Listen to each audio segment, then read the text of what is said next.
Hi students, आज 6 मई 2023 को CA inter paper number 2 obviously laws का paper, corporate and other laws का पेपर हुआ। इस पेपर का मैं एनालिसिस आपसे करने जा रहा हूं। बिल्कुल थोड़ी देर पहले ही ये पेपर हुआ है, आपके साथ एनालिसिस करूंगा, एक एक प्रोविजन आपके साथ डिस्कस करूंगा। लेकिन ध्यान दीजिएगा प्लीज, जो बच्चे पेपर दे रहे हैं वो मेरा ये वीडियो बिल्कुल अभी मत देखें, आप अपने एग्जाम्स के बाद ही देखिए। रीजन बड़ा सिंपल होता है, क्योंकि बिना मतलब में वीडियो देख के हो सकता है आपको लगे एक आधा क्वेश्चन गलत हो गया, वो कोई नेगेटिव थॉट आपके अंदर नहीं आना चाहिए। आज डिस्कशन करने की वजह क्या रहती है, वो मेन एक रहती है, जिन विद्यार्थियों का आगे पेपर होना है, जो अभी तैयारी कर रहे हैं नेक्स्ट अटेम्प्ट के लिए, नवंबर 2023 के लिए, उनमें क्यूरियोसिटी रहती है पेपर कैसा रहा, क्या हमारी तैयारी ठीक हो रही है, क्या हमें सही पढ़ाया जा रहा है या नहीं। तो इस इंटेंशन के साथ मैं आपके साथ ये डिस्कस करने वाला हूं। देखिए बच्चों, आप देख भी सकते हैं जिनका स्वाभाविक है पेपर भविष्य में होगा। 12 पेज क्लियरली लिखा है। क्वेश्चन पेपर का साइज कितने पेज है? 12। लेकिन ध्यान दीजिएगा, ये 12 पेज का क्वेश्चन पेपर नहीं है, क्योंकि इसके अंदर एमसीक्यू नहीं है, क्योंकि आप सारे जानते हैं एमसीक्यू पब्लिक डोमेन में नहीं आते। लेकिन हाँ, एक प्रश्न तो विद्यार्थियों के मन में रहता है जिनका भविष्य में एग्जाम है कि सर एमसीक्यू कैसा था, किस तरह के प्रश्न थे। देखिए, कई बच्चों ने, जैसे जो स्वाभाविक है मुझसे पढ़े, उन्होंने कहा सर आपकी वो जो नीले वाली बुक है, नीले वाली बुक में क्या था, ब्लू कलर वाली में, कि जिसमें मैंने केस स्टडीज एंड सारे के सारे एमसीक्यू जो आज तक इंस्टीट्यूट ने, चाहे वो अलग से इंस्टीट्यूट ने देखिए एमसीक्यू के ऊपर अपनी एक सैंपल बुक जारी की हुई है, वो भी आरटीपी के भी, एमटीपी के भी, स्टडी मैट कुछ भी हो, सारे वो डाल रखे थे। तो बच्चों का, क्योंकि ये पब्लिक डोमेन में नहीं है, तो जिन्होंने मेरे को फोन करके बताया तो उन्होंने कहा सर 100% एक भी क्वेश्चन ऐसा नहीं था जो उस बुक में कवर नहीं था। तो एक एक क्वेश्चन वहां से आया, तो वहां से मेरे को बड़ी खुशी हुई। और जैसे बच्चों ने कॉल किया सर पेपर बड़ा अच्छा हो गया, बड़ा अच्छा हो गया, तो कहते सब कुछ हमने किया होता। तो पहली बात, अब की बार वाला पेपर अगर मैं मोटे तौर पे बताऊं कि किस तरह का रहा, देखिए इंस्टीट्यूट पिछले कुछ अटेम्प्ट्स पे एक चीज तो बड़ी क्लियर कर रहा है, वो every time institute is working out with new questions, new कह लीजिए इंटरप्रिटेशन एक क्रिएट करना, कि थोड़ा सा बच्चों को वो स्ट्रेस में लेके आए या सोचने पे विवश करे कि हाँ जी किस तरह से मैंने इसका आंसर देना है। तो वो कुछ नयापन था, नो डाउट। बहुत सारे क्वेश्चन ऐसे भी थे जो पहले आपने अगर आपने ढंग से तैयारी करी थी तो रिपीटेड क्वेश्चन, जैसे आप कह सकते हैं past question, RTP, MTP, study mat, उस तरह के भी थे। तो ओवरऑल मैं ये कहना चाहूंगा कि ये पेपर जनरली अगर मैं कहूं, यस इट वाज इजी था। जिन बच्चों ने ठीक ठाक तैयारी की है उनको कतई कोई दिक्कत नहीं आई होगी। कंपेयर टू लास्ट टाइम थोड़ा पेपर क्या था, ज्यादा ट्रिकी था, क्योंकि स्टार्टिंग के क्वेश्चन उन्होंने ट्रिकी डाल दिए थे। तो देखिए, जैसे मैं कह रहा था, ऑब्वियसली जिनका पेपर होना है 12 पेज का, ये 70 नंबर का पेपर है। तो इसलिए थोड़ा ध्यान दीजिएगा कि हाँ, क्वेश्चन पेपर, क्वेश्चंस के साइज थोड़े बड़े होते हैं, लेकिन हाँ अगर आप गौर से देखें, साफ यहां लिखा है 70 नंबर का पेपर पार्ट 2 है, और वो आप सारे जानते हैं टोटल हमें 5 क्वेश्चन होते हैं, जिसमें से क्वेश्चन 1 क्या होता है, कंपलसरी, यहां चॉइस नहीं रहती। और ये क्वेश्चन रहता है कितने नंबर का, 19 नंबर का। और बाकी आप क्या कर सकते हैं, 3 क्वेश्चन करने हैं आउट ऑफ व्हाट 4। तो ये जो 3 क्वेश्चन आपके रहते हैं, ये कितने मार्क्स का रहता है, ये 17 मार्क्स का रहता है। That turns out to be 51 and makes what 70 marks. तो आपको एक क्या हो जाती है, यहां पे एक्सटर्नल चॉइस आती है, लेकिन इनके बीच में भी एक क्वेश्चन के अंदर आप देखिएगा जैसे एक इंटरनल चॉइस भी आपको दिखेगी, बट क्वेश्चन 1 हमेशा क्या रहता है, कंपलसरी। दूसरी बात देखिए, इंस्टीट्यूट ने बड़ा क्लियरली लिखा भी है, working note should form part of your answer. Law का पेपर है, लेकिन साहब देखिए आपके तो कोर्स में भी क्या है, आईयूएस stands for interpretation of statute. तो देखिए वर्किंग्स का मतलब भी क्या हो गया, जो भी आप प्रिजम्पशन ले रहे हैं दिस एंड दैट, बिल्कुल लॉ का पेपर है। आप अकाउंट्स वगैरह में तो देखिए प्रिजम्पशन लेते ही हैं, लेकिन यहां पे भी आप अपना क्लियरली लिख के आइए कि इस ढंग से मैं अपना क्या दे रहा हूं, आंसर। तो let's have the discussion please. So question number 1 का ए पार्ट आपकी स्क्रीन पे आपको यहां नजर आ रहा है। और देखिए महत्वपूर्ण चीज क्या है वो जरूर देखिए, क्वेश्चन कितने नंबर का है बेटे, 6 नंबर का पहला प्रश्न आपके सामने है। तो एक बार, और जब भी आप क्वेश्चन पढ़ते हैं, क्योंकि देखिए खास करके मैं इस डिस्कशन में उन विद्यार्थियों को कंसिडर कर रहा हूं जिन्होंने भविष्य में एग्जाम देने कि आप क्वेश्चन किस तरह से पढ़िए। जैसे पहले प्रश्न में आप देख रहे हैं इनोवेटिव लिमिटेड, लिमिटेड से हमें पता चल गया कंपनी कौन सी है, पब्लिक कंपनी है। और ये क्या लिखा है, ये कौन सी कंपनी, एक स्टार्टअप है। क्या है, स्टार्टअप, जिसके अंदर, जिसके बारे में हम थोड़ा डेफिनेशन के अंदर एक्सप्लेनेशन टू सेक्शन 2 क्लॉज 40 में पढ़ते हैं। कहता है ये एक कुछ क्वालिफाइड प्रोफेशनल्स ने स्टार्ट करी which was incorporated in the year 2014। तो इस तरह के कुछ कीवर्ड आप अपने क्वेश्चन में जब अटेम्प्ट करते हैं जरूर देखिए कहां क्या चीज मेन है जो मैं ध्यान रखूं। The company is booming and favouring the younger generation to work. The capital structure दे रखी है आपको कंपनी की। तो ये इसलिए 12 पेज बन जाता है क्योंकि इंस्टीट्यूट का जो पेपर का साइज रहता है या फोंट कह लीजिए बहुत खुला डुला या बड़ा फोंट होता है, राइट। तो उसमें इतना डरना नहीं चाहिए क्योंकि खुला डुला लिखा हुआ है। देखिए सबसे पहले ऑथराइज कैपिटल है, तो आप सारे जानते हो ऑथराइज कैपिटल की एज सच क्वेश्चन में ज्यादा यूटिलिटी नहीं होती क्योंकि आप कंपनीज एक्ट में देखते हैं हमें मेन क्या चाहिए होता है, हमें चाहिए होता है PUC, stands for paid up capital.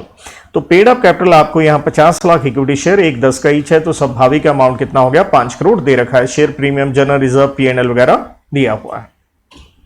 तो हमने देखा कंपनी पब्लिक कंपनी है, लेकिन इंपॉर्टेंट वर्ड मैंने क्या मार्क किया आपके लिए, स्टार्टअप के ऊपर क्वेश्चन है। कहता है the company decided to issue how many 30% of sweat equity shares to a class of directors and permanent employees. तो हमें यहां से पता चल गया कि भैया क्वेश्चन किस पे आया है, ये आया है स्वेट इक्विटी शेयर्स के ऊपर, जिसके बारे में हम कहां पढ़ते हैं बेटा जी, इसके बारे में हम पढ़ते हैं सेक्शन नंबर 54 के अंदर। Section number 54 chapter number 4 of companies act में पढ़ते हैं। और स्वेट इक्विटी शेयर दिए किसको जाते हैं, एक class of what, director and permanent employees. तो बिल्कुल ठीक है, आप देना चाहते हैं 30%। तो यह इंटरेस्टिंग चीज क्या है, नॉर्मली आप देखोगे तो ओवरऑल लिमिट स्वेट इक्विटी की देने की होती है 25%, ओवरऑल की बात कर रहा हूं मैं, राइट। और भी लिमिट्स हैं, लेकिन स्वेट में स्टार्टअप में हम पढ़ते हैं कि जो लिमिट है वो रहती है 50%। तो क्वेश्चन स्टार्टअप पे है, नहीं तो नॉर्मली बच्चा गलती क्या कर सकता है, अगर स्टार्टअप आप वर्ड हटा दें पूरा का पूरा आंसर ही क्या हो जाएगा, डिफरेंट हो जाएगा। तो कहता है लॉक इन पीरियड, जिसका मतलब है कि आपको स्वेट इक्विटी शेयर मिले हैं, आप आगे बेच नहीं सकते हैं, और लिखा है कितने साल के लिए, 5 साल। जबकि हम लॉ में पढ़ते हैं 5 साल नहीं, समय कितना है, 3 साल का लॉक इन पीरियड रहता है कि 3 साल तक साहब आप बेच नहीं सकते हैं। फॉर दिस कहता है कंपनी ने क्या पास किया, एक रेजोल्यूशन पास किया जनरल मीटिंग में। तो यहां आपको टेक्निकली पता होना चाहिए, रेजोल्यूशन का मतलब होता है ऑर्डिनरी, लेकिन सेक्शन 54 कहता है हमें कौन सा रेजोल्यूशन चाहिए, स्पेशल रेजोल्यूशन चाहिए। ऑर्डिनरी से काम नहीं बनता, आप स्वेट जारी नहीं कर सकते। कहता है रेजोल्यूशन स्पेसिफाइज कि 15 lakh equity share. Sir 15 lakh कहां से आया, देखिए आप 30% देना चाहते थे तो स्वाभाविक है कि आप 30% दे रहे हो 15 लाख, तो 15 लाख की फिगर कहां से आ गई, 50 लाख है यहां पे, तो उसका आप 30% जब लेते हैं तो बेटा कितना हो गया, 15 लाख हो गया, राइट। ये 30% की यहां लिमिट थी। तो आप 15 लाख स्वेट इक्विटी शेयर जारी करना चाहते हैं, किसके ऊपर, कहता आगे लिखा है करंट मार्केट प्राइस 25 है, लेकिन आप 5 रुपए में करना चाह रहे हो। हम स्वेट इक्विटी शेयर पढ़ते हैं कि यही एक एक्सेप्शन है सेक्शन 53 की। 53 आप सारे जानते हो, शेयर डिस्काउंट पे जारी नहीं हो सकते, लेकिन स्वेट इक्विटी जारी हो सकते हैं। तो बिल्कुल आप डिस्काउंट पे शेयर दे सकते हो। और वैसे देखिए हमने ऊपर देख भी लिया था, फेस वैल्यू कितने रुपए थी, 10 रुपए थी, तो आप 5 में दे रहे हो। या तो ये जारी होते हैं डिस्काउंट पे और for consideration other than cash. तो बिल्कुल ठीक है, आप स्वेट इक्विटी इस तरह से कर सकते हो, डिस्काउंट पे यहां हो रहा है। अब क्वेश्चन में क्या पूछा गया है, क्वेश्चन पूछता है आपसे the company seeks your advice, आपकी एडवाइस मांगी गई है इक्विटी शेयर से, स्वेट इक्विटी से related, whether size of sweat equity was appropriate. तो बिल्कुल एप्रोप्रिएट है, क्योंकि हम रूल नंबर 8 के साथ रेड विद करते हैं सेक्शन 54 को, और हम कहते हैं कि बिल्कुल एप्रोप्रिएट है। तो आंसर आपका क्या रहेगा, यस इट इज एप्रोप्रिएट। बिल्कुल इस तरह से क्वेश्चन, जब क्योंकि 6 नंबर का क्वेश्चन है उसने पार्ट्स बना के दिए, तो कोशिश करें आप अपना आंसर किससे लिखें, इस तरह से करेक्ट, इनकरेक्ट या ट्रू, फॉल्स, यस, नो, ताकि उसको सीधा सीधा आंसर मिले। क्या ये एप्रोप्रिएट है, यस, क्योंकि रीजनिंग जैसे मैंने बता दी कि स्वेट इक्विटी कितने आप दे सकते हो, अगर आप स्टार्टअप हो तो लिमिट है 50% ऑफ पेड अप कैपिटल। तो आप तो कितना दे रहे थे 30%, दैट इज एब्सोल्युटली करेक्ट। क्या लॉक इन पीरियड जस्टिफाइबल है? क्या आंसर होगा? स्वाभाविक है, यह आंसर क्या होगा? नो होगा, क्योंकि जैसे मैंने बताया समय कितना है 3 बरस है और क्वेश्चन में कितना दे रखा था 5 साल। और देखिए नॉर्मली ऑब्वियसली मैं क्लास में बताता हूं भी कि जब आप एग्जाम में करते हैं तो पहले क्या लिखिए, लॉ ऑन द प्रॉब्लम, फिर अपना क्या दीजिए, कंक्लूजन। इस तरह से आप अच्छे मार्क्स अपना स्कोर कर सकते हैं। तो कहानी आगे बढ़ती है, अगला क्वेश्चन बी पार्ट आपके सामने है और ये भी देखिए बाय डिफॉल्ट कितने का है, 6 नंबर का हमें दिखाई दे रहा है, जिससे आपको यहां आइडिया लग जाएगा कि मैक्सिमम डिनोमिनेशन जो रही है आपकी बार पेपर में क्या रही होगी, 6 ही रही है। आप देखिएगा आगे। अगेन ये क्वेश्चन लिखा है एक हैवी इंजीनियरिंग लिमिटेड है, तो लिमिटेड पता चल गया पब्लिक कंपनी और साफ लिखा है कौन सी कंपनी है, लिस्टेड है, तो that becomes very important word, क्योंकि आपको यह भी देखना होता है कि पब्लिक है, लिस्टेड है या अनलिस्टेड है, सारा आंसर उस पर ट्विस्ट हो सकता है। कहता आप engaged in the business of providing engineering solutions to the clients across the country. The company followed consistent growth over the years. The rate of declaration of dividend in the immediately preceding 3 साल, पिछले 3 साल का आपको dividend rate दे रखा है। तो question देख के आपको आइडिया लग जाता है यार ये पक्का क्वेश्चन किस पे आया होगा, सिर्फ इतना सा देखते ही आइडिया लग जाता है। ये आया है सेक्शन नंबर 123 के ऊपर, chapter number 8 of companies act के ऊपर। तो देखिए जब पिछले 3 साल दिए होते हैं तो आपको आइडिया लग जाता है कि ये 3 साल की लिमिट कॉमन थी इंटरिम डिविडेंड पढ़ते समय, या अगर कंपनी के पास प्रॉफिट्स ना हो तो हम कहते हैं ज्यादा से ज्यादा डिविडेंड रेट क्या रहेगा, पिछले 3 साल का एवरेज रहेगा। तो दैट मींस आप ज्यादा से ज्यादा कितना दे पाएंगे, 20%, क्योंकि अगर आप इसका क्या निकालते हैं, एवरेज निकालते हैं। आइए, unfortunately due to obsolescence of a special part of machinery the company incurred what, losses. तो आप देख रहे हैं लॉसेस वो बता रहा है। दरअसल इतना सा ही देखते ही जिन्होंने अच्छी स्टडी की है उनको आइडिया हो जाता है क्वेश्चन किस चीज के ऊपर आया होगा। कहता है even though during the financial year 21-22 the company declared interim dividend, कितना दे रहे हो आप, 10% ऑन इक्विटी शेयर्स दे रहे हो, तो आप इंटरिम डिविडेंड आपने 10% दिया है। तो देखिए हम यही पढ़ते हैं कि इंटरिम डिविडेंड आप अगर देना चाहते हैं, अगर लॉसेस रहते हैं जिसमें इंटरिम डिविडेंड देना आप चाह रहे हैं अप टू द जो भी आपका लास्ट जो क्वार्टर था वहां तक लॉसेस रहते हैं, तो ज्यादा से ज्यादा इंटरिम डिविडेंड का रेट कितना हो सकता है, पिछले 3 साल के एवरेज का। तो यहां आप कितना दे रहे हो, 10%, तो उसमें कोई दिक्कत वाली बात नहीं रहती। कहानी आगे बढ़ती है। Board of directors of the company approved the financial result for the financial year 21-22। तो कहता है बोर्ड ऑफ डायरेक्टर्स ने अप्रूव किए फाइनेंशियल रिजल्ट 21-22 के, और ये इसके लिए मीटिंग जो होती है 5 अगस्त को होती है, और उन्होंने फाइनल डिविडेंड रिकमेंड किया है कितना, 15%। तो ये फाइनल डिविडेंड की बात हो रही है 15% के ऊपर। Now the general meeting of the share holders was convened. अब जनरल मीटिंग होती है 31 अगस्त को बोर्ड मीटिंग के बाद, और शेयर होल्डर्स ने डिमांड किया है कि आपने इंटरिम ही 10% दिया था, so final dividend should not be less than what, 20%, क्योंकि बोर्ड कितना देना चाहता है 15, और वो कितना मांग रहे हैं शेयर होल्डर्स, 20%। लेकिन देखिए हम बेसिकली पढ़ते हैं कि जनरल मीटिंग में, क्योंकि आर्टिकल्स के हिसाब से, रेगुलेशन 80 के हिसाब से शेयर होल्डर्स जो डिविडेंड रेट है जो बोर्ड ने रिकमेंड किया है उसको क्या नहीं कर सकते, आप इनहांस नहीं कर सकते हैं। तो आपका 20% आप चाहते हो। It was also submitted that the rate of declaration of dividend in the immediately preceding 3 साल, वो तो पहले बता रखा था, सेम वही दे रखा है, but the company secretary emphasised that the final dividend can not be increase. लेकिन कंपनी का सीएस जो कि लीगल ऑफिसर है वो कह रहा है कि ये डिविडेंड बढ़ाया नहीं जा सकता। अब क्वेश्चन आपसे क्या पूछा गया है, whether company can declare interim dividend if the company incur losses during the current financial year. तो जैसे मैंने कहा अगर आप सबसेक्शन 3 में भी देखेंगे 123 की, तो यस आपके लॉसेस भी हो जिस क्वार्टर में आप इंटरिम डिविडेंड दे रहे हो उससे पहले तक, तो आप बिल्कुल दे सकते हो, लेकिन ज्यादा से ज्यादा डिविडेंड रेट क्या होना चाहिए, पिछले 3 साल के एवरेज से ज्यादा ना हो। तो आप वो बनता था 20%, तो ये क्या करेक्ट है, तो बिल्कुल आप 10% दे रहे हो, वो बिल्कुल सही है। देखिए सीधा सीधा मेरे पास पेपर है और मैं उसकी डिस्कशन कर रहा हूं और फटाफट बढ़ के ही कर रहा हूं, कोई ज्यादा डिटेल में नहीं जा रहा। तो हो सकता है कोई ना कोई इंटरप्रिटेशन करते हुए कोई हल्की फुल्की भूल चूक हो जाए, तो उसके लिए माफ कीजिएगा, राइट।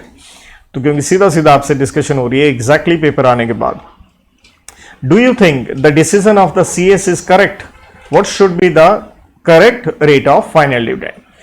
तो देखिए अगर लॉसेस रहते हैं तो हम रूल 3 के मुताबिक भी पढ़ते होते हैं, जिसके अंदर हम क्या पढ़ के आते हैं, 3 कंडीशन के हम पढ़ के आते हैं कि आप रिजर्व्स वगैरह में से पैसे निकाल सकते हो। उसमें भी पहली कंडीशन क्या आती है कि आप ज्यादा से ज्यादा जो डिविडेंड देंगे वो एवरेज रेट ऑफ डिविडेंड होगा पिछले 3 साल का। तो 20% दिया जा सकता था, लेकिन बोर्ड ने रिकमेंड ही कितना किया है, उन्होंने 15% रिकमेंड किया है। तो आप, क्योंकि टेबल एफ आर्टिकल्स का ये कहता है कि आप उसे क्या नहीं करवा सकते हो, इंक्रीज नहीं करवा सकते हो, इसलिए सीएस का कहना है वो बिल्कुल क्या है, करेक्ट है।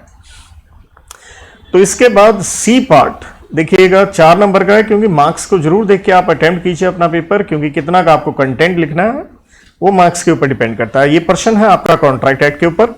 कहता है एस ने गारंटी दी है, किसको दी है, वी को, for the transactions to be done between what, V and B during the month of March. तो हमें यहां साफ दिख रहा है कि जो गारंटी है वो एक पर्टिकुलर समय के लिए है, 1 महीने के लिए। अब कहता है वी ने माल सप्लाई किया एक 30,000 का 1 मार्च को, 20,000 का 3 मार्च को, यहां तक टोटल बन गया 50,000 रुपए। लेकिन क्या होता है 5 मार्च को भी लेकिन एस की मतलब श्योरिटी की क्या हो जाती है, डेथ। जैसे आप डेथ देखते हैं तो आपके जहन में सीधा सीधा सेक्शन हिट करना चाहिए, कौन सा, 131 की discharge of surety due to death. और डेथ में वो डिस्चार्ज कब होता है, अगर कौन सी गारंटी है, कॉन्टिन्यूअस गारंटी है फॉर द फ्यूचर ट्रांजैक्शन। तो देखिए 5 मार्च को डेथ हो गई, लेकिन आगे क्या कह रहा है, 10 मार्च को नहीं मालूम था किसको, क्रेडिटर को, उसकी डेथ का, तो उसने फर्दर माल सप्लाई कर दिया 40,000। तो इससे अमाउंट तो बन गया 90,000, लेकिन हम जानते हैं 40,000 के लिए एस जो श्योरिटी है क्या हो गया, वो डिस्चार्ज हो गया। उसकी लीगल हायर या उसकी प्राइवेट एस्टेट इसके लिए लायबल नहीं होगी। ये एक ऑटोमेटिक रेवोकेशन होता है अनलेस कॉन्ट्रेरी अपीयर्स, अगर कॉन्ट्रैक्ट में अलग से कुछ लिखा हो। कहता हूं default in payment by B on due date, V ने क्या किया, क्योंकि जो प्रिंसिपल डेटर उसने पैसे नहीं दिए, लीगल हायर ऑफ एस के ऊपर केस कर दिया 90,000 के लिए। Discuss whether the legal heir of S are liable to pay 90,000, तो हम कहेंगे नो, क्योंकि आपकी लायबिलिटी कितनी बनती है, 50,000, तो हम लिखेंगे 50,000। लेकिन अगला पार्ट एक और है, what would be your answer if the state of S is worth what, 45,000। तो देखिए लीगल हायर सिर्फ उतने अमाउंट के लिए लायबल होते हैं जितनी आपको प्रॉपर्टी मिलती है सक्सेशन में, तो आपकी लायबिलिटी होगी कितने की, 45,000 की। 4 नंबर का क्वेश्चन है। इस तरह से आपके अच्छे नंबर या मेरे ख्याल में बनते हैं, इस तरह के क्वेश्चन आपने पहले किए भी हुए हैं। देन अगला क्वेश्चन नेगोशिएबल एक्ट के ऊपर है, तो ये भी आपको क्वेश्चन बिल्कुल ऐसा ही सेम आपने पक्का पढ़ा होगा, तो कोई कुछ नया नहीं था इसमें। कहता है ए ने एक चेक ड्रॉ किया 20,000 का, किसको पेबल है, बी को, और डिलीवर कर दिया उसने बी को। अब होता क्या है, बी ने आगे क्या करी, इंडोर्समेंट करी, किसके फेवर में, आर में, but kept in his what, table drawer, मतलब उसने अपनी कैबिनेट में रख लिया है। लेकिन इसके बाद बी की हो जाती है डेथ और चेक मिलता है आर को, कहां, बी की ड्रॉर में। तो इससे समझ गया आप, क्योंकि हम एंडोर्समेंट की कंडीशन कहते हैं कि भैया उसके लिए क्या जरूरी है, डिलीवरी।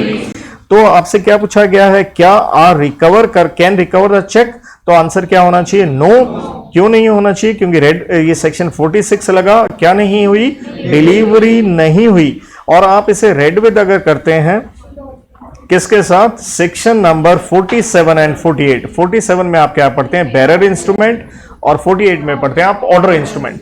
दोनों में ही क्या जरूरी है, डिलीवरी जरूरी है।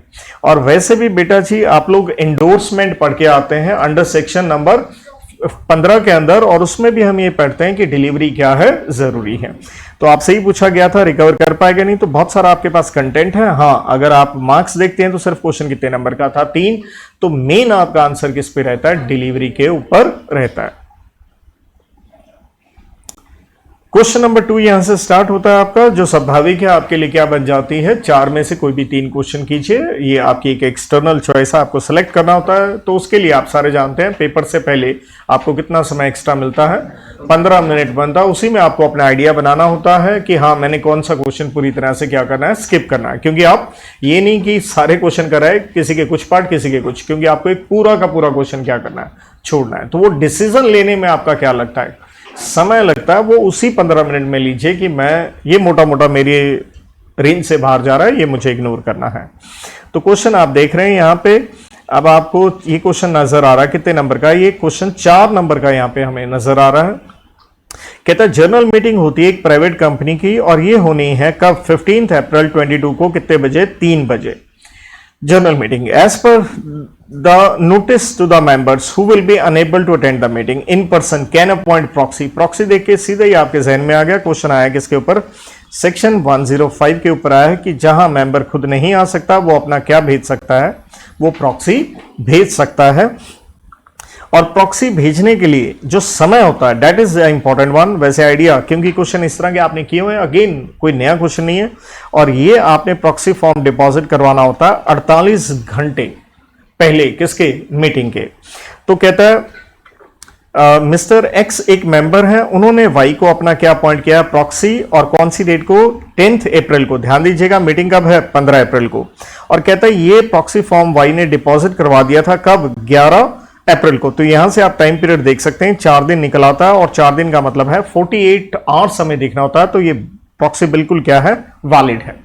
अगला कहते हैं एक अनदर मेंबर भी है मिस्टर डब्ल्यू, लेकिन उसने क्या किया, 2 प्रॉक्सियां अपॉइंट कर दी। तो हमने ये पढ़ा कि प्रॉक्सी एक से ज्यादा हो सकती हैं, लेकिन वैलिड कौन सी होगी, जो लेटेस्ट इन डेट है, फ्रेश जो है।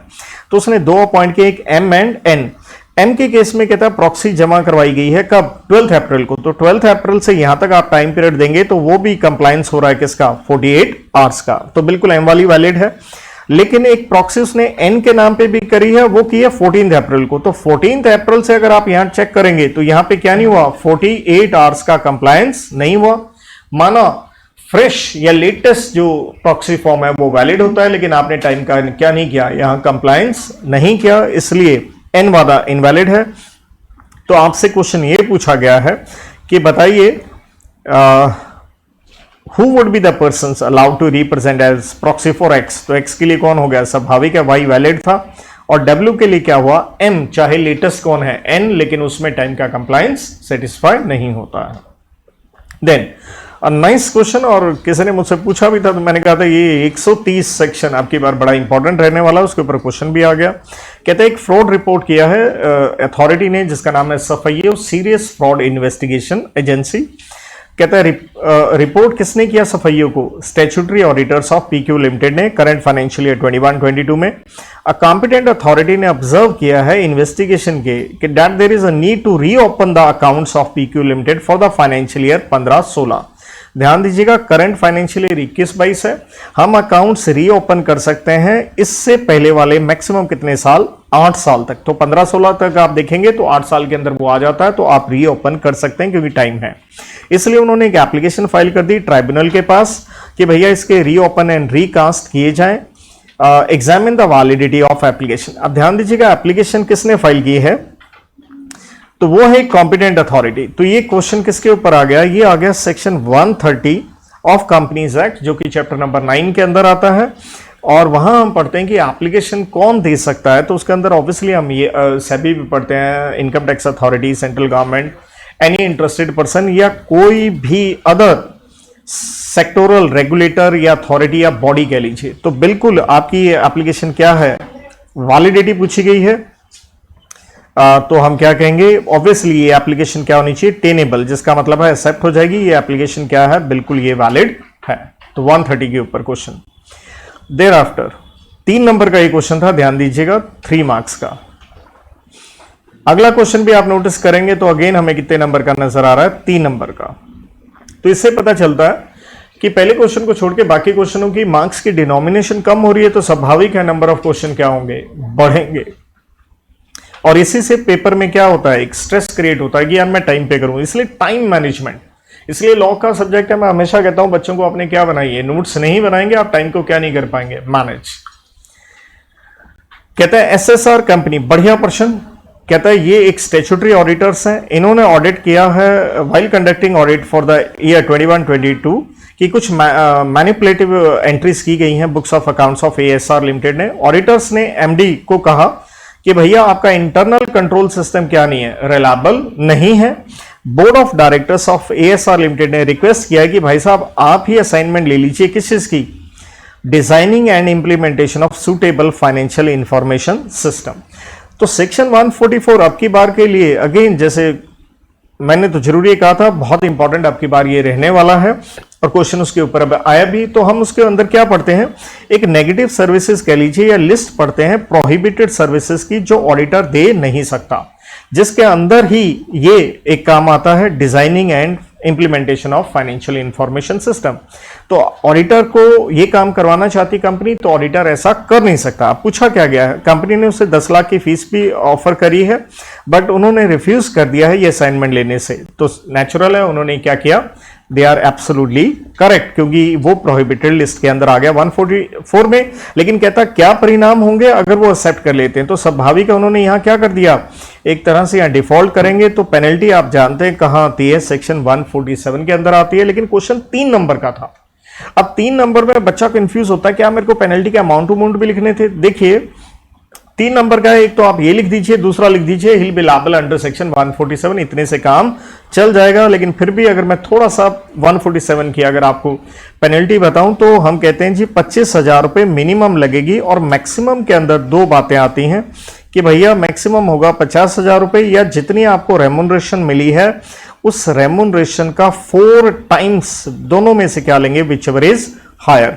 इतनी आप लिख भी सकते थे, लेकिन 147 लिख देने से भी आपका काम चल सकता है। नो डाउट 147 के अंदर आप पढ़ते हैं 2 लिमिट्स और आती हैं कि पेनल्टी के ऊपर, लेकिन इतना यहां पे चल जाएगा। Thereafter the next question again, ये जो आया है वो 4 नंबर का है, और ये क्वेश्चन कंट्रैक्ट एक्ट के ऊपर है। कहता आकाशिया स्टील्स एक मैन्युफैक्चरर है स्टील प्रोडक्ट्स के, प्रोप्राइटर जो है उनके एसके जैन है साहब हैं, उन्होंने सतीश को अपना क्या अपॉइंट किया, एजेंट। तो स्वाभाविक है कॉन्ट्रैक्ट एक्ट के चैप्टर नंबर 10 के ऊपर ये क्वेश्चन आ जाता है, contract of agency, agency appointment and authority of agents के ऊपर। Mister Satish is interested, means उनको काम दिया गया है कि पैसे रिकवर करने हैं अपने प्रिंसिपल के वेरियस ट्रेडर से। सतीश को इस काम के लिए कमीशन मिल रहा है कितने रुपए का, 1,15,000। कमीशन कहें या रेमुनरेशन कहें एक ही बात होती है। उन्होंने वो पैसा रिकवर किया, लेकिन एक पर्टिकुलर मंथ में उन्होंने 4 लाख कलेक्ट किए, लेकिन फर्म के अकाउंट में उन्होंने सिर्फ डिपॉजिट कितना किया, 285। स्वाभाविक अपना कमीशन क्या कर लिया, डिडक्ट। तो प्रश्न ये पूछा गया है क्या ये एक्ट वैलिड है या नहीं, तो ऑब्वियसली आंसर क्या होना चाहिए, यस ये वैलिड है, क्योंकि आप एजेंट से रिलेटेड पढ़ते हैं कि अंडर सेक्शन 217 एंड 218, सेक्शन 217 ये कहता है कि एजेंट का एक राइट होता है, वो डिडक्ट कर सकता है EAR, E stands for expenses, A for advances, R for remuneration, वो डिडक्ट कर सकता है। और डिडक्ट करने के बाद 218 क्या कहता है, आप बैलेंस क्या करेंगे, आप प्रिंसिपल को हैंड ओवर कर देंगे। ये है सेक्शन 218। तो the question was on section 217 and 218, read with. Then after again next question आप देख रहे हैं, तो 3 नंबर का आपको अपनी स्क्रीन पे नजर आ रहा है, क्वेश्चन है नेगोशिएबल एक्ट के ऊपर।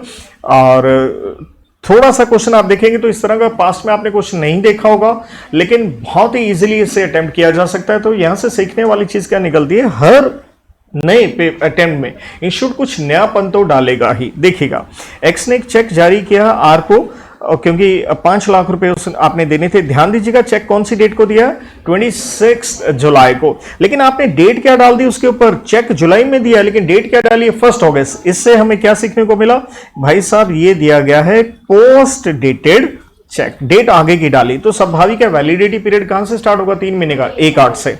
और ऑब्वियसली पे को पैसे कब मिलेंगे, 1/8 से पहले मिल नहीं सकते, चाहे चेक मिल गया 26 जुलाई को।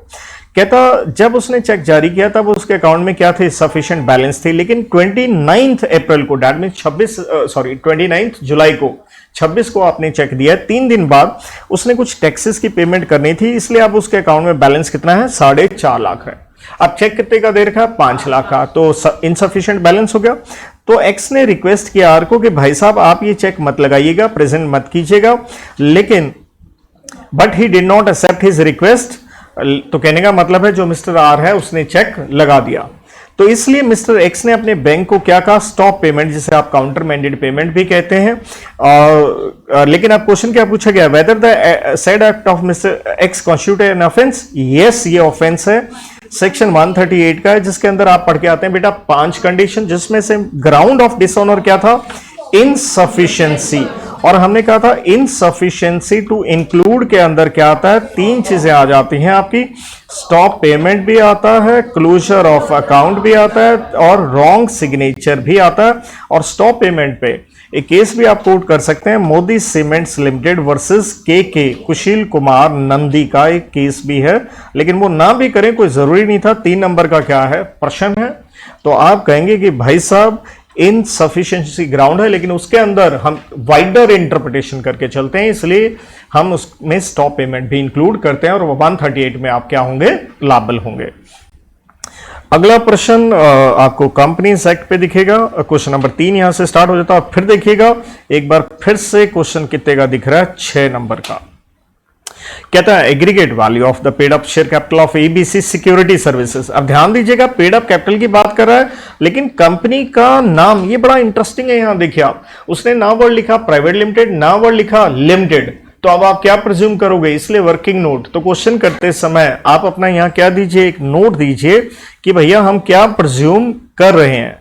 आप क्वेश्चन को वैसे क्वेश्चन आगे पढ़ेंगे तो आपको देखना चाहिए कि हमें इसे प्रिज्यूम करना चाहिए कौन सी कंपनी है, ये एक पब्लिक कंपनी है। वैसे दोनों के हिसाब से भी आप आंसर अपना लिख के आ सकते हो, लेकिन ये बेटर रहेगा यहाँ पे। और सेक्शन 135 पे ये मेरे ख्याल में मुझे क्वेश्चन दिखना चाहिए, बाकी देखते हैं। तो कहता है ये 200 करोड़ की पेड अप कैपिटल है कंपनी की, 20 crore equity shares of 10 each at the end of financial year 21-22। Registered office at Mumbai, the company had been registered with an authorised capital of 300 crore divided into dash dash dash.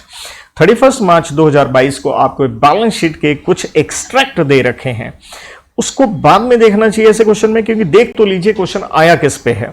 तो जैसे मैं कह रहा था, मेरे को तो आइडिया लग रहा था ये 135 सीएसआर, और अब की बार के अटेम्प्ट के लिए मैंने इसे हॉट कहा था। 135 पे क्वेश्चन बनता भी है, सीएसआर पे प्रश्न आया है। अब देखिए सीएसआर 135 में हम क्या पढ़ते हैं कि सीएसआर की 3 में से कोई लिमिट लगेगी तो ये सेक्शन आपके ऊपर लगता है। या तो कंपनी की नेटवर्थ हो कितने की, 500 करोड़ की, या फिर कंपनी का टर्नओवर हो कितने का, 1000 करोड़ का, या नेट प्रॉफिट हो कितने का, 5 करोड़ का। तो हमें देखना है क्या ये सेक्शन लगेगा या नहीं। अगर आप क्वेश्चन में देखते हैं आपको टर्नओवर दे रखी है कितनी, 800 करोड़, टर्नओवर वाला फेल हो गया पॉइंट। प्रॉफिट आपको दे रखा है कितने का, 4 करोड़, वो भी फेल हो गया। तो दैट मींस हमें निकालना पड़ेगा नेटवर्थ, वो आपको निकालना आना चाहिए जिसकी हम डेफिनेशन पढ़ते हैं अंडर सेक्शन 2 क्लॉज 57 के अंदर।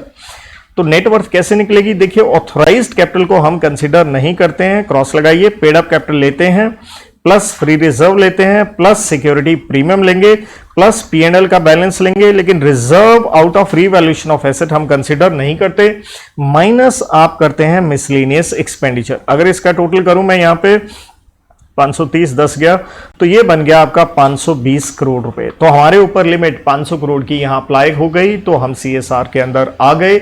आपको सीएसआर की कमेटी वगैरह बनाना होगा। क्वेश्चन देखते हैं क्या है। कहता है प्रवीण कंपनी के सीएस हैं, advise that the company attracts the provision. बिल्कुल ठीक कह रहे हैं, सीएस साहब अट्रैक्ट हो रहा है। And all the formalities have to be complied with accordingly. अब फॉर्मेलिटीज में हम जाएं, कहता है thereafter on 30 April CSR committee was formed, एक कमेटी बनाई जाती है। The board of the directors constituted of the following persons as director. यहां क्वेश्चन पढ़ते समय इसलिए क्वेश्चन को बड़े शांति से पढ़ना चाहिए। मैं तो बहुत फास्ट कर रहा हूं भैया, जैसे ये पेपर आया डिस्कस किए जा रहा हूं, लेकिन आपको बड़े शांति से, क्योंकि यहां बच्चा गलती क्या करेगा, वो सोचेगा कि ये सीएसआर कमेटी की बात हो रही है। अरे सीएसआर कमेटी की बात नहीं हो रही, वो क्या बता रही है, कंपनी के डायरेक्टर्स हैं। एक आ गया जी ये एमडी, लेकिन क्वेश्चन में क्या लिखा है, 2 ये क्या है, इंडिपेंडेंट डायरेक्टर हैं। उसके अलावा नॉर्मल डायरेक्टर आपको कितने दिख रहे हैं, 4 दिख रहे हैं। टोटल कितने पीस हो गए, 7। लेकिन इंडिपेंडेंट डायरेक्टर देखते ही, इसलिए जो मैं प्रिजम्पशन कह रहा था, इंडिपेंडेंट डायरेक्टर बेसिकली चाहिए किसमें होता है, पब्लिक कंपनी में चाहिए होता है। उसमें हम 2 पार्ट पढ़ते हैं, लिस्टेड या अनलिस्टेड वाली लिमिट। तो जहां इंडिपेंडेंट डायरेक्टर होते हैं, अब आइए क्वेश्चन देख लेते हैं, निकलेगा वही कि सीएसआर कमेटी पूछेगा। क्या पूछेगा, is the contention of Praveen CSR that the company attracts and is required to form CSR committee is correct. तो आंसर क्या हो गया, बिल्कुल सही कह रहे हैं वो। Support your answer with the applicable provision, वो मैंने नेटवर्थ निकाल के दे दिया।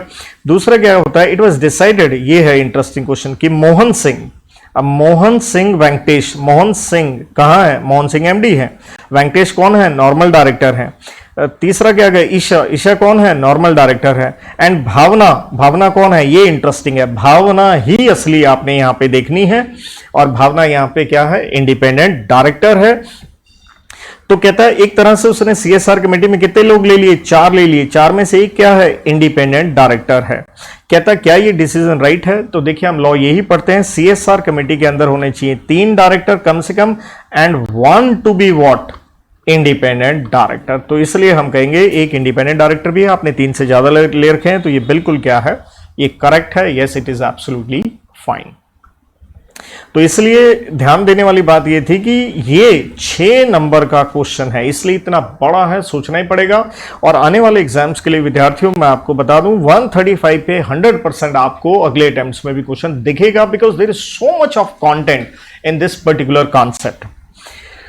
देन अगला क्वेश्चन जो आता है, कहता है एल लिमिटेड, तो डैट मीन्स आप एक पब्लिक कंपनी है, अच्छा क्वेश्चन है ये भी।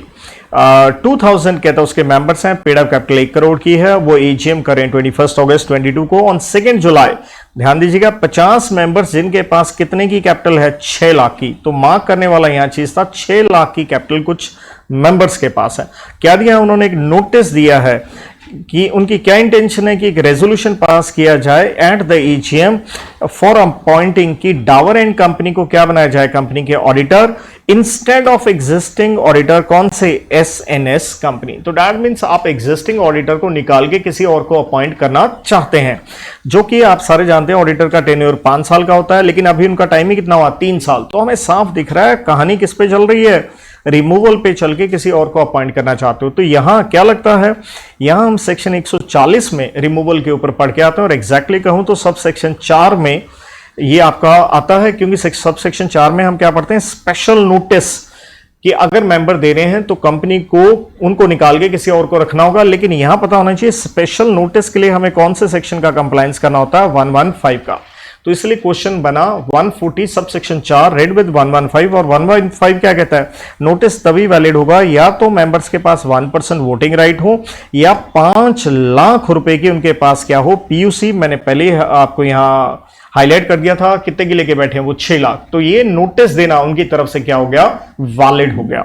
अब कहता है जैसे ये नोटिस मिलता है एग्जिस्टिंग ऑडिटर्स को, उन्होंने अपनी एक रिप्रेजेंटेशन राइटिंग में दी है with the request for its notification to members. तो आप पढ़ते हैं 144 में कि ऑडिटर को आप निकाल रहे हो, तो ऑब्वियसली उनका राइट होता है, वो मेंबर को अपने दिल की बात एक रिप्रेजेंटेशन से दे सकते हैं और कंपनी को वो फॉरवर्ड करनी होती है। क्वेश्चन क्या पूछा गया आपसे, पहला पार्ट, अच्छा इसके मार्क्स की आप डिनोमिनेशन देखिए, 4 नंबर का ये प्रश्न है।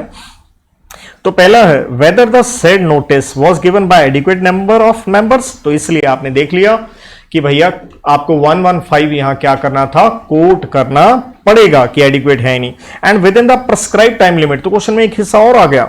तो 115 में आप पढ़ते हो कि ये जो स्पेशल नोटिस देना होता है, ये मीटिंग से 14 दिन कम से कम पहले हो, लेकिन ज्यादा से ज्यादा कितने, मीटिंग से 3 महीने पहले हो सकता है। तो ये टाइम पीरियड हमें देखना होगा। मीटिंग देखिए कब हो रही है, 21 अगस्त को, और नोटिस कब दिया है, 2 जुलाई। तो 2 जुलाई से 21 अगस्त तक अगर आप मोटा मोटा टाइम पीरियड अगर काउंट भी करें, कह लीजिए 50 दिन, तो ऑब्वियसली 3 महीने तक पहले तक आप जा सकते हो। तो ये क्या है, बिल्कुल वैलिड है। तो ये एक इंटरेस्टिंग क्वेश्चन, और मैं पहले पढ़ाते हुए भी क्लास में कह रहा था यार इसके ऊपर क्वेश्चन इस तरह से नहीं आया है, तो इंस्टीट्यूट ने पहली बार ऐसा प्रश्न भी पूछ लिया।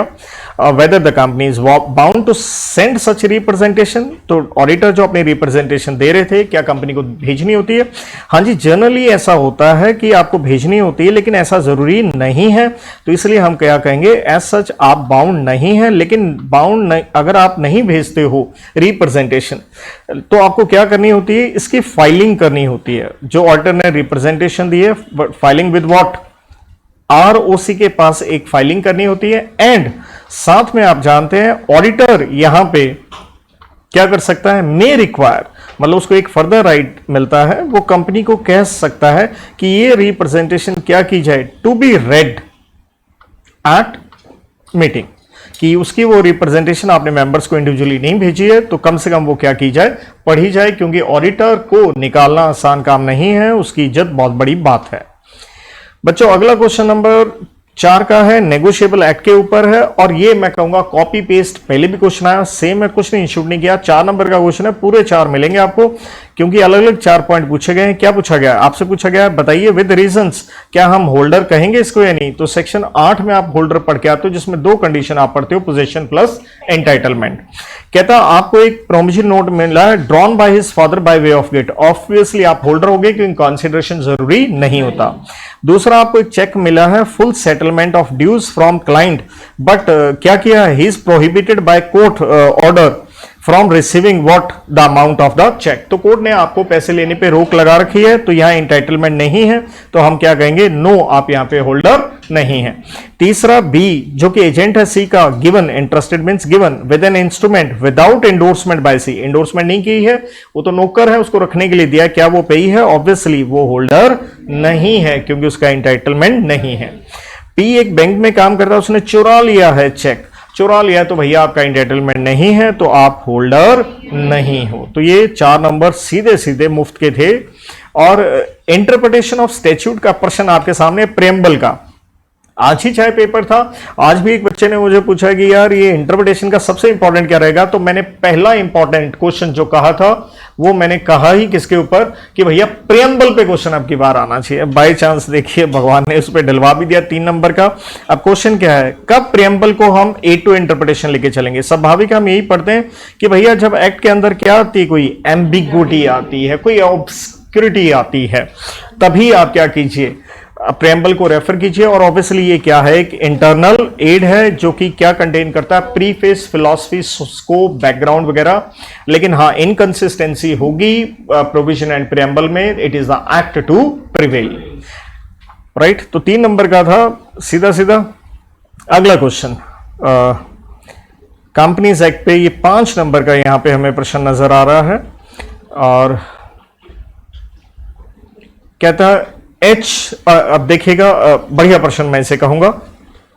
एच लिमिटेड क्या है? एच लिमिटेड एक होल्डिंग कंपनी है, किसकी है? एस प्राइवेट लिमिटेड की है। तो समझने वाली की बात क्या हुई कि एस लिमिटेड क्या हो गई? सब्सिडरी कंपनी होगी। लेकिन एक चीज आप देखिएगा, एच लिमिटेड कौन सी है? पब्लिक कंपनी है, और ये कौन सी है? Private limited. तो आप क्या पढ़ के आते हैं? पब्लिक कंपनी की डेफिनेशन पढ़ते हैं अंडर सेक्शन 2 क्लॉज 71, जिसके अंदर सब क्लॉज अगर बी की आप प्रोविजो पढ़ते हैं तो उसमें क्या पढ़ते हैं कि अगर कोई private company, very nice question, कोई प्राइवेट कंपनी क्या है? सब्सिडरी है किसकी? एक पब्लिक कंपनी की। तो हम उस प्राइवेट कंपनी को क्या मान के चलते हैं? Deemed public company. तो ध्यान दीजिएगा, कहने के लिए आप क्या हो? प्राइवेट हो, लेकिन आप क्या बन गए? Public company. अब क्वेश्चन क्या है, कहता है इस पर P&L account for the year ending 31 मार्च 22, जो ये एस कंपनी है, इसकी टर्नओवर है 1.8 crore and paid up capital क्या है? 80 लाख है। मुझे सीधा सीधा ऑब्वियसली ऐसे क्वेश्चन हमने किए भी हैं, आइडिया लग जाता है कि क्वेश्चन किस पे पूछ रहा है, स्मॉल कंपनी में पूछ रहा है। तो रेड विद क्या आया? 2 क्लॉज 85, जहां 2 लिमिट आप पढ़ते हो, 2 लिमिट आप क्या पढ़ते हो कि भैया पीयूसी ज्यादा से ज्यादा कितनी? 4 करोड़ एंड टर्नओवर ज्यादा से ज्यादा कितना? 40 करोड़। हम स्मॉल कंपनी मान लेते हैं। तो क्वेश्चन यही पूछने वाला है, क्या board of directors want to avail the status of small company? तो बच्चा ये गलती कर लेता है, हाँ जी ये स्मॉल कंपनी होगी, लेकिन ना भूलिए डेफिनेशन क्या कहती है 2 क्लॉज 85 में, means a company other than what? A public company. तो दैट मींस एक पब्लिक कंपनी को स्मॉल कंपनी का क्या नहीं मिलेगा? स्टेटस नहीं मिलेगा। और आप प्राइवेट होने के बावजूद भी क्या बन गए? पब्लिक बन गए, क्योंकि आप पब्लिक की क्या हो? सब्सिडरी हो। So that's a good question. So CS of the company advisor directors that the company cannot be categorized as small in the light of above facts. You are required to examine whether the contention of practicing CS is correct. तो आप answer क्या देंगे? बिल्कुल जी, ये बिल्कुल उनका correct contention यहां पे निकल के आता है। क्वेश्चन नंबर नेक्स्ट जो है वो भी देखिए 5 नंबर का आपकी स्क्रीन पे। कहता मिस्टर राज क्या है? एक एम्प्लॉय है एक प्राइवेट कंपनी में। As per is contract of employment, उनकी एनुअल सैलरी। वैसे इस तरह के क्वेश्चन आते हैं, आपने अच्छी स्टडी की है तो वहीं से आपको आइडिया लग जाता है, ये वर्ड देखते ही कि पक्का क्वेश्चन किस पे रहा होगा, कि क्वेश्चन जो रहा है वो डिपॉजिट्स नाम के चैप्टर पे रहता है। तो देखिए एनुअल सैलरी 5 लाख है। Mister Raj paid to the company, कितना दिया उसने कंपनी को? अपनी सैलरी से ज्यादा दिया। Non interest bearing security deposit, आप नौकरी लेते हैं, आप एक डिपॉजिट दे रहे हैं, लेकिन आप अपने एनुअल सैलरी से ज्यादा दे रहे हैं। तो कुछ क्वेश्चन में क्या पूछा गया है? क्वेश्चन को ध्यान से पढ़ना बड़ा जरूरी है, दो हिस्से निकलेंगे, क्योंकि एक क्या कह रहा है, डिफाइन करो डिपॉजिट, जिसके आप डेफिनेशन कहां पढ़ते हो? 2 क्लॉज नंबर व्हाट 31 के अंदर, जिसके अंदर आप दो बातें पढ़ के आते हो, इंक्लूड्स, और दूसरा क्या पढ़ते हो? Does not include. इंक्लूड के अंदर हम क्या कहते हैं? Receipt of money by deposit और लोन। और डज नॉट इंक्लूड की कुछ चीजें जो आरबीआई ने बता रखी हैं। और आरबीआई से रिलेटेड हम क्या पढ़ते हैं? इसके अंदर हम पढ़ते हैं भैया रूल 21C, जिसके अंदर 18 पॉइंट्स हम पढ़ते हैं। एग्जैक्टली कहूं तो ये 10th निकल के आता है, जिसके अंदर हम क्या पढ़ते हैं कि अगर आप कंपनी को अपनी एनुअल सैलरी से ज्यादा का डिपॉजिट दे रहे हो तो हम उसे डिपॉजिट नहीं मानेंगे। तो कहने का मतलब है क्या, will be consider as deposit, मतलब एनुअल सैलरी तक दे रहे हो तो हम उसे नहीं मानेंगे। तो ऑब्वियसली यहां आपने क्या दे दिया? ज्यादा अमाउंट दे दिया, एनुअल सैलरी से मोर देन दे दिया, तो हम इसे क्या कहेंगे? Yes, it will be considered as deposit. अगला क्वेश्चन आपका जीसीए के ऊपर है। Whenever an act is repealed it must be considered as it had never existed. तो हम कहते हैं रिपील का मतलब यही है, as it has never existed. तो ये बिल्कुल चीज ठीक है, और ये चीज कही गई थी कौन से केस में बच्चों? State of UP versus Hirendra Pal Singh नाम का केस था। लेकिन इसी कि बिल्कुल एज इट नेवर एग्जिस्टेड। लेकिन अब इंटरेस्टिंग चीज क्या है? कहता comment and explain the effect of repeal. लेकिन एक चीज पता होनी चाहिए, इट हैज नेवर एग्जिस्टेड, लेकिन कुछ क्या निकल के आती हैं? एक्सेप्शंस, कि एक एक्ट खत्म होने के बाद भी वो कुछ चीजों के लिए क्या रहता है? जिंदा रहता है। और ये मैं हमेशा ही कहता हूं, पूरे जीसीए में सबसे हॉट सेक्शन ही कौन सा है? सेक्शन नंबर 6 है। पास्ट में भी देखिए इतनी बार आपको क्वेश्चन आए, तो ये तो सभी को पेपर में बड़ा इजी रहा होगा कि भैया इफेक्ट क्या है, हम मान के चलेंगे, चाहे क्या नहीं रहा, रिपील हो गया, शल नॉट, मतलब इन चीजों पे कोई फर्क नहीं पड़ेगा। जहां आप 5 पॉइंट पढ़ते हो कि इससे कोई भी चीज जो हो चुकी है आप रिवाइव नहीं कर सकते हो, या मैं फटाफट बोल देता हूं लिखने की बजाय।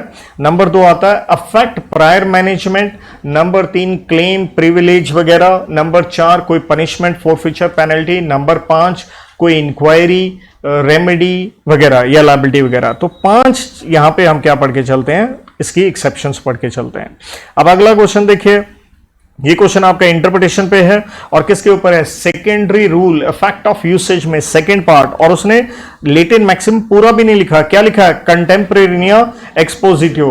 तो इसलिए आपको याद आना चाहिए कि पहली बात तो ये किसके ऊपर है क्वेश्चन? सेकेंडरी रूल के ऊपर है। और इसमें हम क्या करते होते हैं? हम कहते हैं टाइम ऑफ इनेक्टमेंट, ये लेके चलते हैं हम इंटरप्रिटेशन के लिए। टाइम ऑफ इनेक्टमेंट, जिसका मतलब है the best way to interpret a law is to read it the way it would have been read when made। इसलिए हम कहते हैं कंटेम्परेरी राइटिंग्स को क्या किया जाता है? कंसीडर किया जाता है।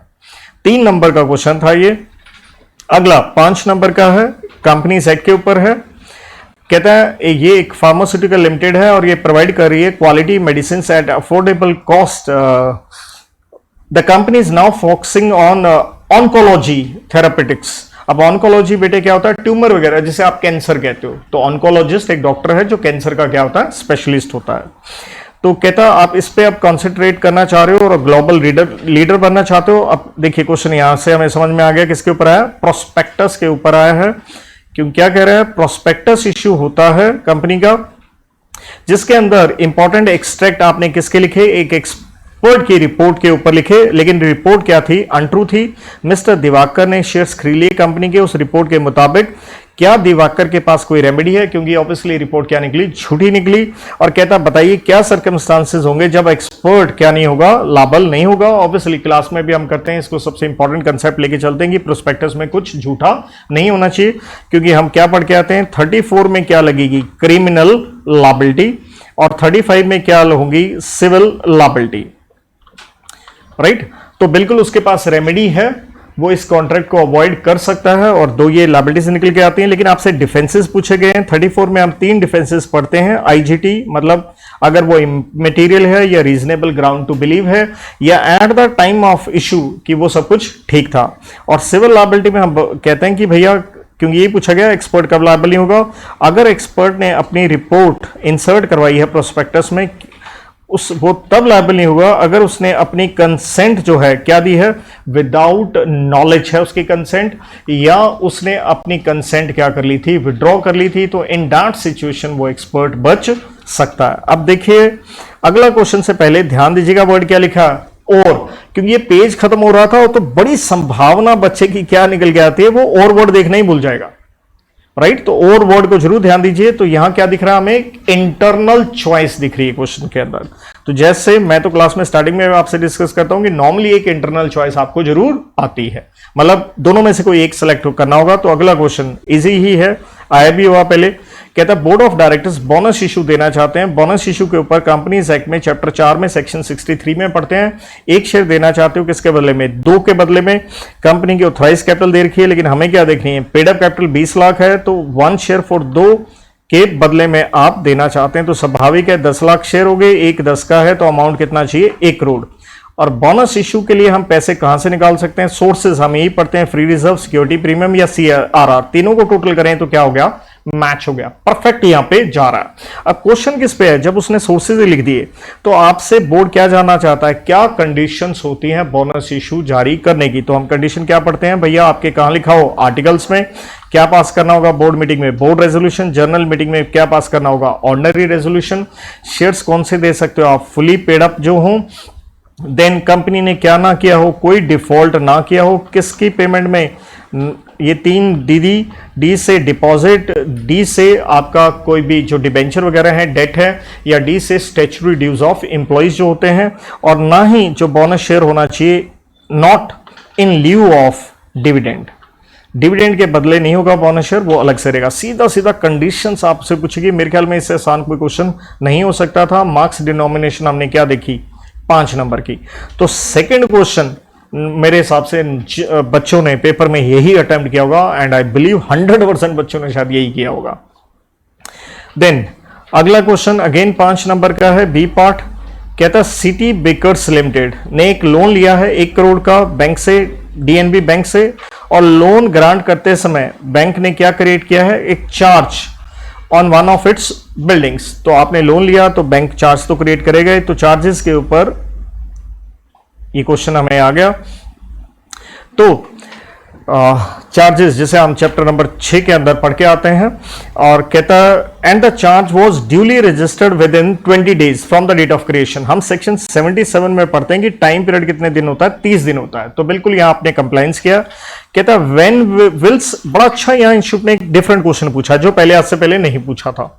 Will such registration of charge be deemed to be a notice of charge to any person who wishes to lend to the company against security of such property। मतलब जैसे आपने लोन लिया, एसेट गिरवी रखा, तो कहता है क्या हम मान के चलेंगे कि ये सबको मालूम है, यस, क्योंकि आपने आरओसी के पास रजिस्ट्रेशन करवा ली। तो क्वेश्चन क्या था, विल सच रजिस्ट्रेशन, यस, बिल्कुल ये मान के चलेंगे। और ये हम कहां पढ़ते हैं, सेक्शन 80 में पढ़ते हैं। और यहां एक इंटरेस्टिंग चीज और ऐड कर दूं, कब से इसे नोटिस ऑफ चार्ज मानते हैं, जिस दिन आपने इसे रजिस्टर करवा दिया, फ्रॉम डेट ऑफ रजिस्ट्रेशन।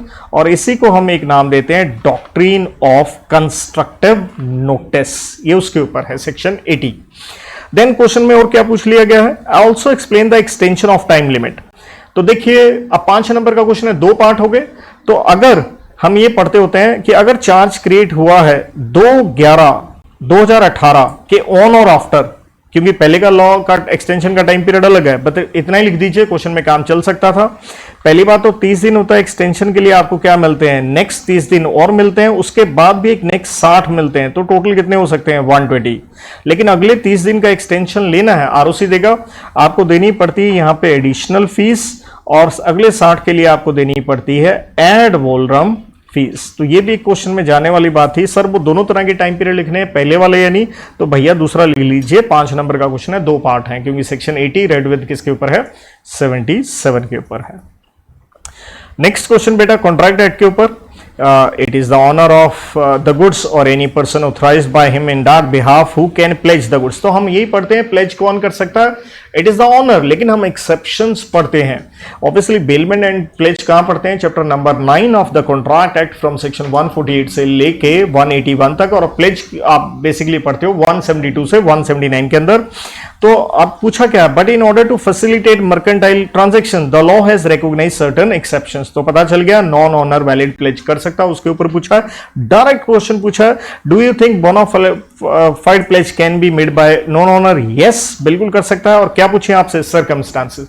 सीधे सीधे 3 सेक्शन आप पढ़ते हो। 178 में मर्केंटाइल एजेंट, 178A के अंदर person in possession under what? Voidable contract में आप पढ़ते हो, जहां फिलिप्स का केस भी आप करते हो। और 179 में pledge by person with what? Limited interest. 3 section सीधे सीधे पढ़ते हो। ध्यान दीजिए, 2 कंडीशन हम इसके अंदर पढ़ के आते हैं, तीनों पॉइंट में जो लगती हैं, कि जहां तक प्लेजर का सवाल है, he is in possession of goods और document of title of goods and pledgee acting in good faith. Common point आता है। 4 नंबर का प्रश्न था। अगला जीसी के ऊपर प्रश्न है। अगेन बड़ा इजी क्वेश्चन था, और कोई बच्चा इसको छोड़ आए तो मेरे हिसाब से तो बहुत भयंकर गलती कर गया है, क्योंकि इससे आसान कुछ हो नहीं सकता था। कहता है no person shall be prosecuted and punished for the same offence more than what? Once. Obviously एक गुनाह है तो सजा भी क्या होगी? 2 नहीं हो सकती है, एक ही सजा होगी। तो ऑब्वियसली ये स्टेटमेंट बिल्कुल क्या है?